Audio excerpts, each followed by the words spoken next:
A los pies de la emblemática Torre Eiffel y con un multitudinario concierto gratuito, el DJ francés David Guetta inauguró la Fan Zone, que se abrirá durante la Eurocopa en el parisino Campo de Marte.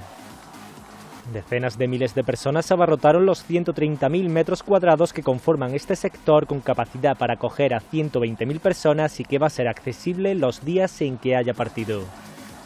Multitud de efectos de luz y sonido brillaron en el espectáculo de Guetta, que ha sido también el encargado de realizar el himno oficial de la Eurocopa 2016, que dará inicio este viernes con el partido inaugural.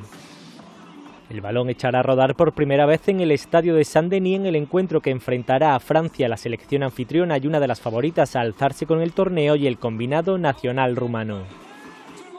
Los amantes del fútbol que decidan acercarse a la Fan Zone de París podrán disfrutar de este y otros encuentros en la pantalla de 420 metros cuadrados que se ha instalado frente a la Torre Eiffel.